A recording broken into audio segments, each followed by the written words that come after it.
హల్లెలూయా. చూడండి ఒకసారి సామెతల గ్రంథం 3వ అధ్యాయము 5వ వచనం చదవండి, అందరం కలిసి చదువుదాం. నీ స్వబుద్ధిని ఆధారము చేసుకొనక నీ పూర్ణ హృదయంతో యెహోవా యందు నమ్మకయుంచుము. దేవుని వాక్యం చెప్తా ఉంది. చిన్న ప్రార్థన చేస్తూ, పరిశుద్ధుడా నీకు వందనాలు, నీకు స్తోత్రం చెల్లిస్తుంటున్నాం. కృప చూపి సహాయం దయచేయండి, బలపరచండి, దీవించండి. మీ కృప సన్నిధి తోడుంచి దేవా మాతో మాట్లాడి బలపరచమని యేసే పేరిట అడుగుచున్నాము తండ్రి, ఆమేన్. హల్లెలూయా. సామెతల గ్రంథం 3వ అధ్యాయం 5వ వచనంలో ఏముంది? ఆ వచనం, నీ స్వబుద్ధిని ఆధారము చేసుకొనక నీ పూర్ణ హృదయముతో యెహోవాను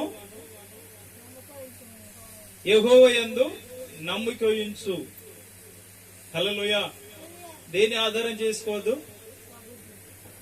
దేని ఆధారం చేసుకోవద్దు?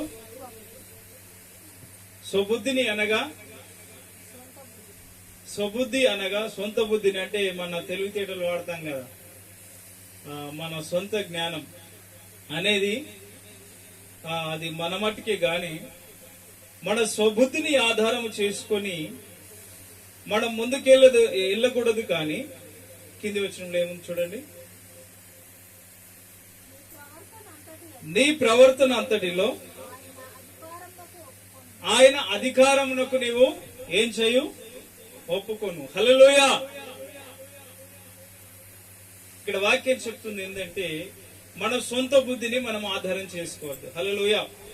మన జ్ఞానము మనకు ఆధారం కాకూడదు. మన ఆధారం ఏమై ఉండాలి? దేవుడే అయి ఉండాలి. ఆమేన్. హల్లెలూయా. ఆధారం నీవే ఆధారం, నాకు తోడు నీడయ్యున్నాని కృపనే ఆధారం, ఆశ్రయము నీవే ఆశ్రయము, ఆపత్కాలమందు ఆశ్రయము, నీ కృపనే ఆశ్రయము. మన జ్ఞానం గాని, మన ఆస్తి గాని, మన చదువు గాని, మన బంధువులు గాని, మన యొక్క బలము గాని, మన యొక్క డబ్బు గాని మనకు ఆధారంగా ఉండొద్దు. అంటే దాని మీదే మనం ఆధారపడకూడదు. హల్లెలూయా. ఈ లోకంలో పైసలున్నప్పుడు, జేబులో డబ్బులు ఉన్నప్పుడు బంధువులు వస్తారు, స్నేహితులు వస్తారు, అందరూ వస్తారు. మన దగ్గర ఏమీ లేనప్పుడు ఎవరు కూడా మన దగ్గర ఉండరు. ప్రేమించేవారు ఎవరు కూడా ఉండరు. హల్లెలూయా. కానీ అన్ని వేళలా, అన్ని టైంలా మనతో ఉండేవాడే మనం ఆరాధిస్తున్నటువంటి దేవుడు. హల్లెలూయా. వినండి, ఇక్కడ చూడండి, మన స్వబుద్ధిని మనము ఆధారం చేసుకునకూడదు. చూడండి, కొంతమంది చదువుని ఆధారం చేసుకుని చదువే ఆధారం అంటూ, చదువే జీవితం అంటూ, చదువుకోవద్దని కాదు, కానీ ఆ చదివే నీకు ఆధారం కాకూడదు. చదివి పిచ్చర్లు అయిన వారు ఉన్నారు. చదివి జాబులు లేక రోడ్ల పంట తిరిగే వాళ్ళు కూడా ఉన్నారు. ఏమి చదివని వాడు అగ్రికల్చర్ వ్యవసాయం చేసుకుంటూ బ్రతికేవాడు కూడా ఉన్నాడు. నేనంటాను, మనకు ఆధారము అనేది దేవుడు తప్ప. హల్లెలూయా. దేవుడు తప్ప ఈ లోకములో మనకు ఆధారం ఉండి ఏది కూడా ఉండకూడదు. ఒక తల్లి ఇలాగే చేసింది. తనకు ఆస్తి సంపాదించింది, అందము సంపాదించింది, అన్నదమ్ములను సంపాదించుకుంది, అన్ని ఉన్నాయి ఆమెకి. చూడండి ఒకసారి మార్కు సువార్త, ఆ యొక్క తల్లి మార్కు సువార్త 5వ అధ్యాయం 25వ వచనాన్ని ఒకసారి మనం చదివినట్టయితే ఆ వచనాలలో మనకు రాయబడి ఉంటుంది.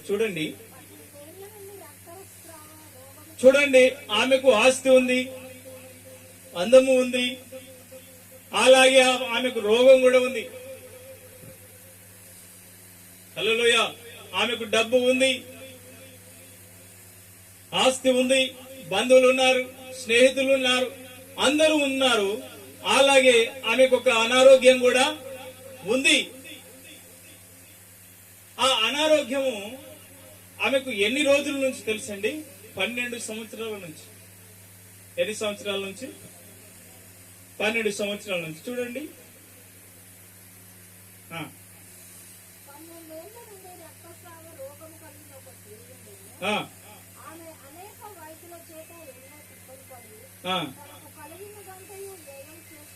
వింటున్నారండి? ఆమెకి ఏముందండి? ఆమెకు అందరూ ఉన్నప్పటికీ, స్నేహితులు ఉన్నప్పటికీ, బంధువులు ఉన్నప్పటికీ, ఆమెకు అందరూ ఉన్నారు. అన్ని ఉన్నా ఏమీ లేని, అందరూ ఉన్నా ఏకాకిని, యేసయ్యా నన్ను విడువకయ్యా. ఏమి లేక కాదు, అందరూ ఉండి కూడా అనాథగా బతుకుతూ ఉంది. బంధువులున్నా, స్నేహితులున్నా, రక్త సంబంధులున్నా, అందరూ ఉన్నప్పటికీ ఆ తల్లి జీవితంలో సమాధానము లేదు, ఆరోగ్యము లేదు. రక్తస్రావం రోగముతో ఆమె చాలా బాధపడుతుంది. ఒక్కరోజు కాదు, 2 రోజులు కాదు, 12 సంవత్సరాలు తన జీవితంలో ఆ బాధను అనుభవిస్తూనే ఉంది. ఆ కష్టాల మధ్యలో ముందుకు సాగుతూనే ఉంది. 26వ వచనం కూడా చదువుదాం ఒకసారి. 26వ వచనం కూడా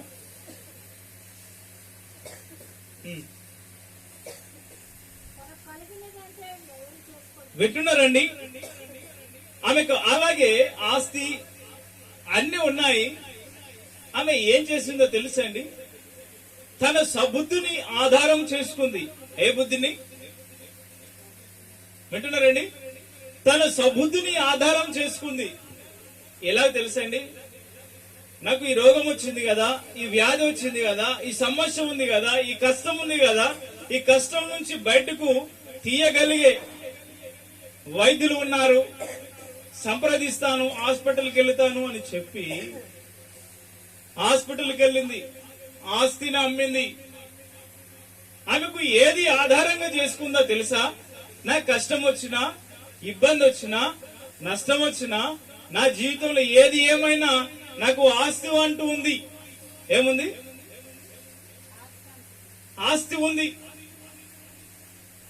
ఆస్తి పోయినా సరే దీన్ని అమ్మి నేను నా ప్రాణాన్ని బాగు చేసుకుంటాను అని చెప్పి తన యొక్క బుద్ధి, తన యొక్క స్వభావము, తన యొక్క మనసు, తన యొక్క జ్ఞానము ఆస్తి మీద ఆధారపడింది. ఆమేన్. ఆ ఆధారమైన ఆస్తి, తనకు ఆధారంగా ఉన్న ఆ డబ్బు, తనకు ఆధారంగా ఉన్న ఆ యొక్క స్నేహితులు, తనకు ఆధారంగా ఉన్న ఆ బంధువులు కాస్త వదిలిపెట్టారు. ఆమెకి ఇప్పుడు ఆధారం ఏమైందో తెలుసా? దేని మీద ఆధారపడుతుందో తెలుసా? తన ఆస్తే తనకు ఆధారం. ఇప్పుడు ఏం చేసిందండి? తన ఆస్తిని అమ్మింది. ఏం చేసింది? ఏం చేసిందండి? మాట్లాడదు. ఏం చేసింది? తనకున్న ఆస్తిని అమ్మేసింది. అమ్మేసి హాస్పిటల్కి వెళ్ళింది. ఆ డబ్బులు తీసుకొని హాస్పిటల్కి వెళ్ళింది. అనేక వైద్యులను సంప్రదించింది. ఈమె చెప్తే ఈమె మాట వింది. అక్కడ బాగైతానని చెప్పేసి హాస్పిటల్కి వెళ్ళమంటే హాస్పిటల్కి వెళ్ళింది. ఇంకో వ్యక్తి ఈయన కంటే బాగా చూస్తాడని చెప్తే అక్కడికి వెళ్ళింది. అందరిని సంప్రదించింది. అందరి మీద ఆధారపడింది. కానీ యేసయ్యనే నా జీవితానికి ఆధారం అనే సంగతి మర్చిపోయింది. ఆమేన్. హల్లెలూయా. నేను అంటాను, యేసయ్య తప్ప మన జీవితంలో ఆధారంగా ఉన్నది ఏదైనా అది తరిగిపోతుంది, వెళ్ళిపోతుంది. కానీ యేసయ్యనే నీ ఆధారం కావాలి. యేసయ్యనే మనకు ఆధారం కావాలి. ఆయన మీదే మనం ఆధారపడాలి. ఈమె ఆస్తి మీద ఆధారపడింది. ఈ సమస్య నుంచి, ఈ ఆస్తి అమ్మి ఆ డబ్బులతో ఈ సమస్య నుంచి నేను బయటపడతాను అనుకుందామే. 26వ వచనం చూడండి. మార్కు సువార్త 5:26వ వచనం. వింటున్నారండి? తనకు కలిగినదంతయు ఎంత? వింటున్నారండి? ఏదైతే ఆధారంగా ఉంది అనుకుందో, ఏదైతే దీని నుంచి దేవుడు నన్ను విడిపిస్తాడు అని చెప్పి అనుకుందో, దేని మీదైతే ఆధారపడిందో, వినండి, దేని మీదైతే ఆధారపడిందో, దేని మీదైతే ఆధారపడిందో, దేనినైతే నమ్ముకుందో, దేని మీదైతే తన మనసు ఉంచిందో, తన ఆస్తి అంతా ఏంటండి? తన ఆస్తి అంతా 26వ వచనం, తన ఆస్తి అంతా వ్యయము చేసిందంట, అంటే అమ్ముకుంది. అయినా సమస్యగానే ఉంది. ఆమేన్. ఆస్తి పోయింది, డబ్బు వెళ్ళిపోయింది, బంధువులు వెళ్ళిపోయారు, స్నేహితులు వెళ్ళిపోయారు, అందరు వెళ్ళిపోయారు, కానీ రోగం మాత్రం అలాగే ఉంది. తనకున్న సమస్య, తనకున్న ఇబ్బంది, తన జీవితంలో ఉన్నటువంటి ఆ సమస్యను ఎవరు తీర్చలేరు. బంధువుల మీద ఆధారపడింది, వారు దూరం అయ్యారు. ఆస్తి మీద ఆధారపడింది, ఆస్తి వెళ్ళిపోయింది. స్నేహితుల మీద ఆధారపడింది, స్నేహితులు వదిలి వెళ్ళిపోయారు. నేనంటాను, ఈ లోకంలో దేనిని ఆధారంగా చేసుకుంటున్నావో, దేని మీదైతే నీవు ఆధారపడుతున్నావో, అది కొంచెం కాలం మట్టుకే. కానీ మనం ఆరాధిస్తున్న దేవుడు, ఆయనే అన్నాడు, నేను మీతో సదాకాలము. మత్తయి సువార్త 28:19. సదాకాలము నేను మీతో కూడా ఉంటాను. డబ్బు ఉంటేనే మీతో ఉంటానని చెప్పలేదు, ఆస్తి ఉంటేనే మీతో ఉంటానని చెప్పలేదు. నేను ప్రకటిస్తున్నా, నజరేయుడైన యేసయ్య. బంధువులు ఉంటేనే నీతో ఉంటానని చెప్పలేదు. నేను ఆరాధిస్తున్న దేవుడు, నేను ప్రకటిస్తున్న దేవుడు, ఎన్ని ఉన్నా అన్ని వెళ్ళిపోయినా నేను నిన్ను విడువను, నిన్ను ఎడబాయను. నిబ్బరం కలిగి ధైర్యము తెచ్చుకో అని చెప్పి ఆయన ఒక్కడు మాత్రమే చెప్పాడు, నేను మీతో ఉంటాను. ఆమేన్. అప్పుడు ఏం జరిగిందో తెలుసా? ఆస్తిని అమ్మేసింది, అన్ని పోయాయి, గాని వ్యాధి మాత్రం అలాగే ఉంది. సమస్యగానే మిగిలిపోయింది. 27వ వచనం చూడండి ఒకసారి, ఆ కింది లైన్ లో 27వ వచనం. వింటున్నారండి? బంధువుల గురించి విన్నది, ఆస్తిని గురించి విన్నది, ఈ డాక్టర్ గురించి విన్నది, ఆ డాక్టర్ గురించి తెలుసుకుంది, ఈ వైద్యుని గురించి విన్నది, ఆ వైద్యుని గురించి విన్నది, అందరి గురించి విన్నది. ఎవ్వరి స్వరం కూడా ఆమెను ఓదార్చలేదు, ఎవ్వరి స్వరం కూడా ఆమెను బలపరచలేదు, ఎవరి స్వరం కూడా ఆమె సమస్యల నుంచి బయటికి తీసుకొని రాలేదు. ఆమె చెవులో ఎన్నో స్వరాలు, ఎన్నో మాటలు లోకములో చాలా మంది చెప్తూ ఉంటే అన్ని మాటలు విన్నది, గాని సమస్యగానే ఉంది. ఆ సమస్య నుంచి బయటికి రాలేదు ఆమె. కానీ చివరిగా ఎప్పుడండి? ఆస్తి వెళ్లిపోయిన తర్వాత, బంధువులు విడిచిపెట్టిన తర్వాత, స్నేహితులు విడిచిపెట్టిన తర్వాత, అన్ని వెళ్లిపోయిన తర్వాత ఆమె ఖాళీగా అయిపోయింది. ఏమైపోయింది? ఇప్పుడు ఆధారపడదాము అంటే బంధువులు లేరు, ఇప్పుడు ఆధారపడదాము అంటే ఆస్తి లేదు, ఇప్పుడు ఆధారపడదాము అంటే డబ్బు లేదు, ఇప్పుడు ఆధారపడదామంటే 2 తులాల బంగారం కూడా లేదు. నేనంటాను, ఆమెకున్న ఆధారాలన్నీ, వింటున్నారండి, ఆమెకు ఏదైతే ఆధారంగా ఉంది ఈ లోకంలో అనుకొని భ్రమపడి తన స్వబుద్ధిని ఆధారం చేసుకొని ఈ ఆస్తి నాకు ఆధారం అనుకుందో, ఆధారం అనుకున్నవన్నీ దూరమైనాయి. ఆమేన్. నేనంటాను, నువ్వు ఏదైతే ఆధారం అనుకుంటున్నావో వాళ్ళందరినీ నువ్వు వదిలిపెట్టినా, ఎవ్వరు వదిలిపెట్టినా, నేను ప్రకటిస్తున్న యేసయ్య, మనం ఆరాధిస్తున్న యేసయ్య నిన్ను విడువను, ఎడబాయను, నిబ్బరం కలిగి ధైర్యంగా ఉండు అని చెప్పి ధైర్యాన్ని ఇచ్చాడు. అనేకులకు సమాధానాన్ని ఇచ్చి పంపించాడు. అప్పుడు ఆమె ఏం చేసింది తెలుసండి? 27వ వచనం. ఆమె యేసును గురించి విన్నది. ఏమన్నదండి? చూడండి, ఆ వచనం చదవండి. ఆమె యేసును గురించి విని, వింటున్నారండి? ఆమెకు ఇంతకు ముందు దేని మీద ఆధారపడే మనసు ఉంది తెలుసండి? ఆస్తి మీద ఆధారపడినటువంటి ఆధారం వెళ్ళిపోయింది. నేను ఇక ఈ లోకంలో అన్ని అనుకున్నాను గాని నన్ను ఆదరించేవారు లేరు, నన్ను ఓదార్చేవారు లేరు, నన్ను ప్రేమించేవారు లేరు. వీళ్ళు దగ్గర తీస్తారేమని చెప్పేసి వాళ్ళ దగ్గరికి వెళ్ళా. అందరు వెళ్ళిపోయినా ఈ ఆస్తి అన్న అమ్ముకొని నా యొక్క జీవితాన్ని బాగు చేసుకుందామని చెప్పి ఆస్తి మీద ఆధారపడ్డా. ఆస్తి మీద ఆధారపడి దాన్ని కూడా మీ ఖర్చు చేశా.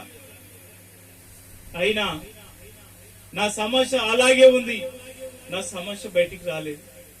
కానీ ఒకటే చివరిగా అన్నిటి గురించి విన్నా, అన్నిటిని లోకంలో చూసినా, కానీ మొట్టమొదటిగా నేనేం చేసినా తెలుసండి? నా జీవితంలో యేసయ్య గురించి విన్నా. ఆ తల్లి చెప్తున్న మాట, ఆమె యేసయ్య గురించి విని, చదవండి ఆ వచనం. ఆమె యేసుని గురించి విని, నేను ఆయన వస్త్రమును మాత్రమే ముట్టుకుంటే, వింటున్నారండి? ఇంతకు ముందు ఆస్తి మీద ఆధారపడినటువంటి ఆమె ఇప్పుడు ఎవరి మీద ఆధారపడింది తెలుసా? యేసయ్య మీద ఆధారపడింది. ఆమేన్, హల్లెలూయా. వింటున్నారండి? ఆస్తి మీద ఆధారపడితే ఆస్తి వెళ్లిపోయింది, బంధువుల మీద ఆధారపడితే బంధువులు దూరమయ్యారు. కానీ ఇప్పుడు ఆమె ఆస్తి, ఆమె అందము, ఆమెకున్న బంధువులు అందరూ వెళ్లిపోయారు. ఎవరండి? అందరూ వెళ్లిపోయారు, అందరూ వెళ్లిపోయారు. కానీ ఇప్పుడు ఆమెకు ఆధారం ఎవరు తెలుసా? యేసయ్యనే. ఆమేన్. ఈ లోకంలో నీ చదువే నీకు ఆధారం అనుకుంటున్నావా? నీ ఆస్తి నీకు ఆధారం అనుకుంటున్నావా? నీ ఆస్తి మీద ఆధారపడుతున్నావా? నీ బంధువుల మీద ఆధారపడుతున్నావా? నీ ఉద్యోగం మీద ఆధారపడుతున్నావా? నీ ఆధారం ఏదైతే ఉందో కొన్ని రోజులకు